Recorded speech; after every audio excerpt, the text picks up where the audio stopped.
It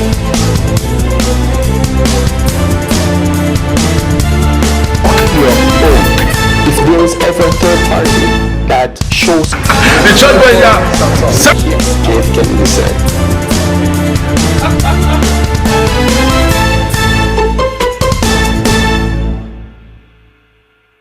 Hello viewers, how are you all doing? My name is Ukela Prince and I'm glad to welcome you to Talk Your Own today. Today is a special day and I have a special guest with me here in the studio. She's a professional nurse. I will allow her to introduce herself, you know. So, ladies and gentlemen, meet my guest today. Oh my. Esther, how are you? I'm good, sir. Come How on. are you doing? I'm good. Wow. So, let my viewers meet you. Oh, it's really lovely to be here today. My name is Esther AJAYI. I am 25 years old. I'm a registered nurse. I currently work as a travel nurse in the United States, specifically Chicago. So I was invited to come on the show today, and I'm very excited to be here. So I hope you brought some USD as well. Of course. She brought some USD, man. This is good, you know.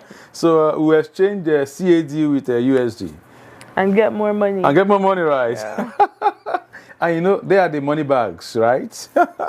So how are you? How is the nursing profession? How are you enjoying it? It's really good, to be honest. I love it over there. I don't know if I'm coming back. Oh my goodness. So why did you leave Canada to US?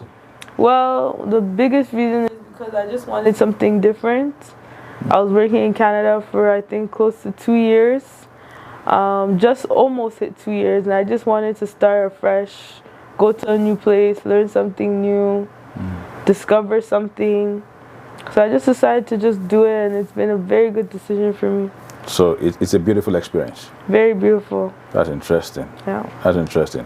Okay, let me. I want to discussing with you today about your industry, and I know possibly you should be able to tell me if there are little differences. You know, I've had this in my mind, trying to ask if you believe that U.S. healthcare system, you know, prioritizes profit over patient care. You know, so that some things that whisper, you know, into the ears of those that we don't know what's happening in the industry. So possibly you might want to say one or two things on that. And how do you navigate these challenges as a nurse, if there is? And I'm also looking at how do you think, you know, the differences in healthcare policies between Canada and the U.S. in actually impact your practice and your patient outcome? So you have been in both ends. So maybe let's hear your experience on that. Well, in my opinion, it depends on the hospital. I've worked at different hospitals, and each hospital provides, well, they want to say the same care, but underlining it can be different in a few ways. However, generally, patient care is very important. Yes, I have seen some cases where, you know, certain people may not have money to do an expensive test. So the test might not be recommended to them. It might be an alternative. Because in America, insurance is very, very important there. Here we have OHIP, so most of your care is covered for you for free. In America, that's why nurses get paid, doctors get paid, everybody gets paid in the medical field, because it's all run by money. Money is important. Things are not free. So that's the major difference between America and Canada. Oh, in Canada, you get a lot for free. Yes, in Canada you get a lot. US, you pay. US, you pay. Wow. Yeah. Wow. So healthcare is more expensive in the United States. Oh, for sure. It's for sure. Everything goes. People pay for their health care out of pockets. You know, they'll bill you every single month if you just go to the hospital to get a test. Even to get the flu shot is like $100, $200. So it does cost money. How about the difference in paycheck? Oh, they pay you more in America, of course, because they're charging the civilians. Oh wow. Okay, that's good to know, right? Okay, so you nurses and you know now. So tell me, as a Canadian, because you are a Canadian citizen, so is the U.S. as a Canadian in the U.S., have you experienced cultural shock or biases in the healthcare workplace?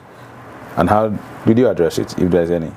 So the culture is different depending on what state you go to as well. Just like how here in Canada, if I go to Vancouver or Alberta, I'll have a culture shock there. So I feel like with anywhere you go to, there'll always be big differences or subtle differences. In America, the shock to me, well, Chicago, because that's where I work, the shock to me is that, you know, black people run the country, the city, right? You see black people in every status, low, middle, high class, right?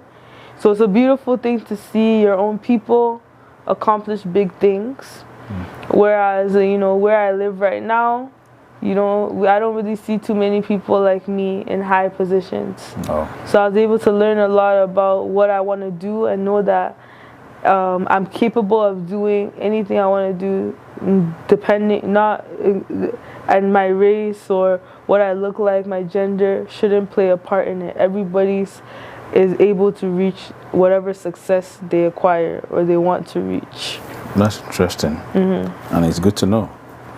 Now, I believe you've heard about the hashtag on Me Too movement. So I would love if you can tell us something about that. Do you think the Me Too movement has actually adequately addressed the sexual harassment in healthcare settings? Is more work needed to be done?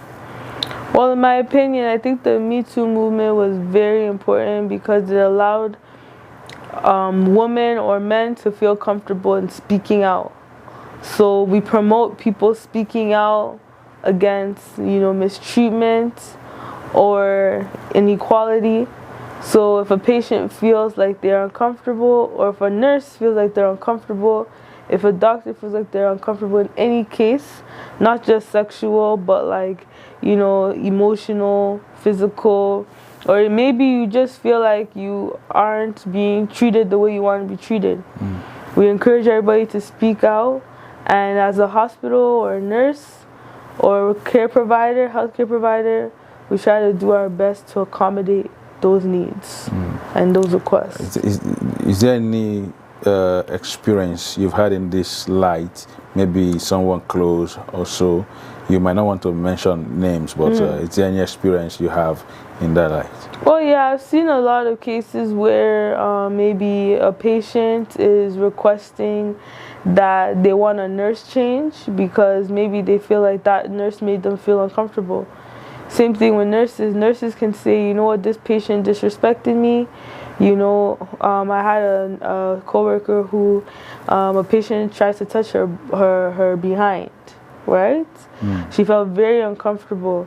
So in that case, the hospital was able to assess the situation, and in order to dilute it and, you know, try to get things back to normal, all we did was just change the patient's nurse to a male nurse. You know, the patient had some mental illnesses and was hypersexual. He was an old man, he was confused, he didn't know what he was doing. However, we still have to respect the fact that the nurse felt uncomfortable whether the patient had mental health issues or not. Because those are things we do to accommodate. No, so such incidents, does it occur often? It can occur at times, not often. I think it depends on what. Now, I'm actually more even particular about those who are in the who are practicing, you know, like the nurses and doctors and all that, who are victims to such acts. So that is more, you know, pathetic, and it's for such an industry. It actually holds a lot, and it brings such industry to a disrepute. You know, so if we have that in a large number, I think it's so sad. So I don't know, maybe looking at it ratio wise, annually or possibly how often do we have reports of such incidents, and how have they been tackled? So I'm not sure about the statistics exactly, but it is something that can occur in the small scales or big scales. It is prevalent in the hospital. We see it for sure. I don't want to say we see it often. I don't want to say we don't see it at all, but we definitely see it. Again, we just want to make sure that we are respecting all parties and everybody comes out of the situation feeling like they were sided or they were helped in the situation. We don't want to let anybody feel neglected or make anybody feel like we don't care. Thank you, Esther. We'll be going on a little break, so we'll be right back, and I'm sure that we'll delve more into this and get more insight. Thank you so much. All right, viewers, see you soon.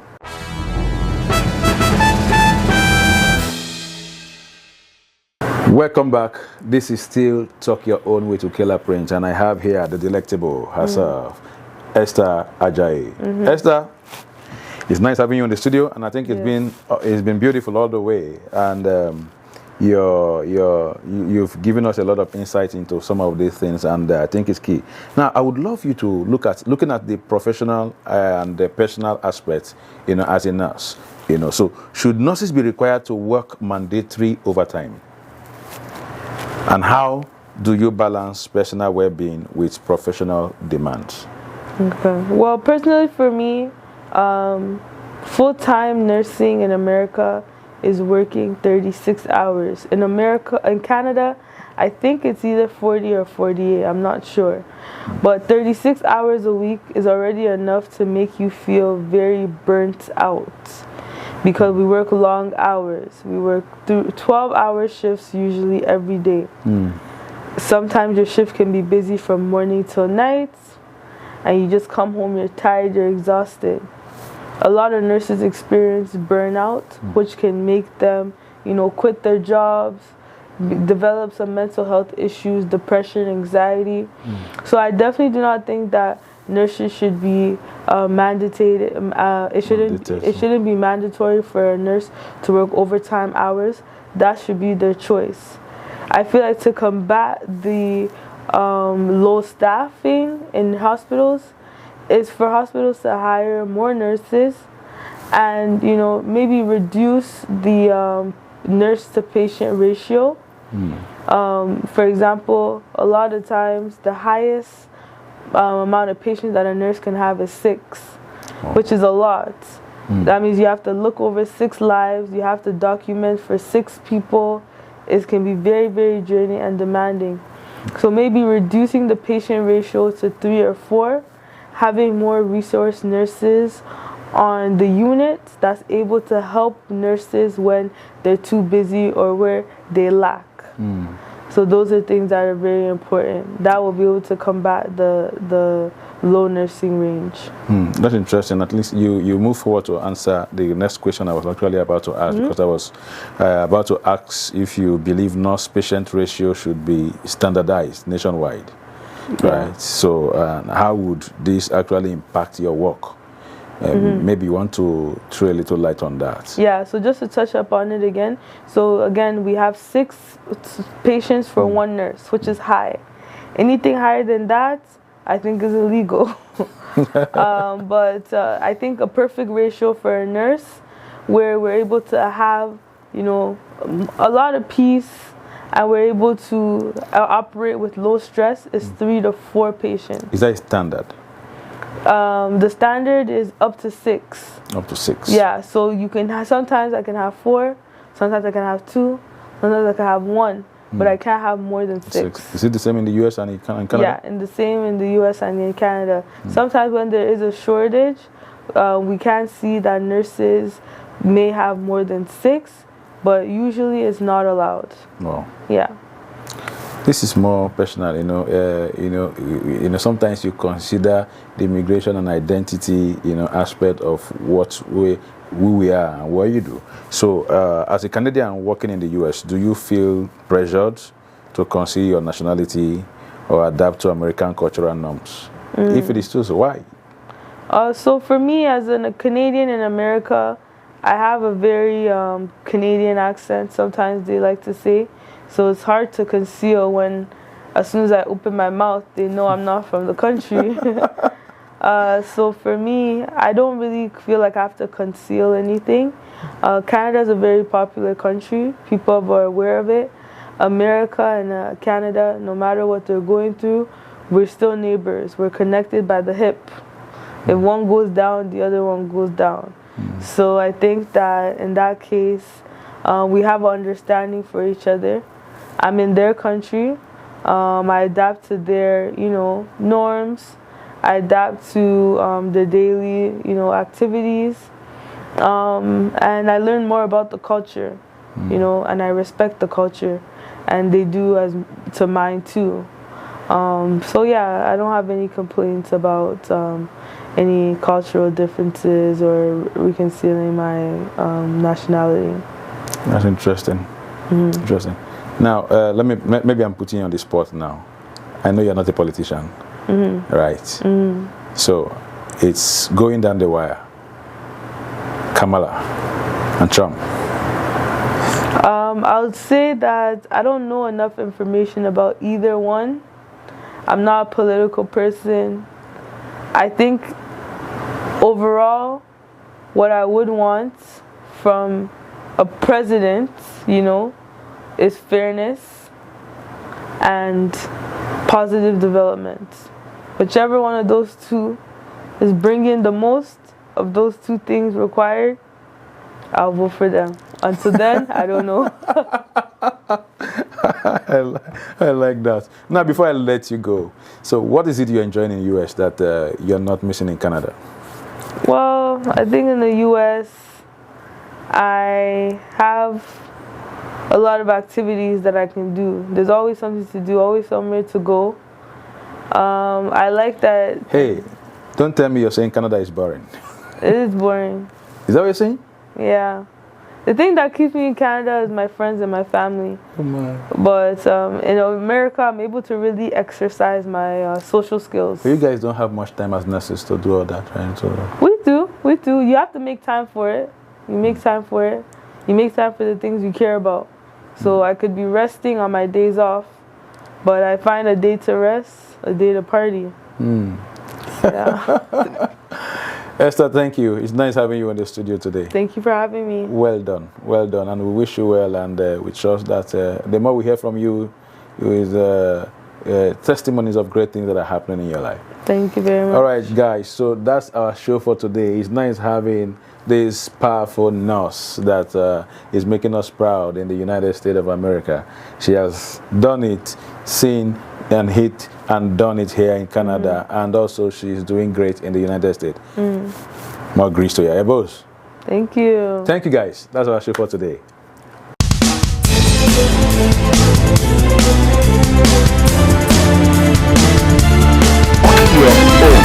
It builds every third party that shows. The church by Yes, JFK said.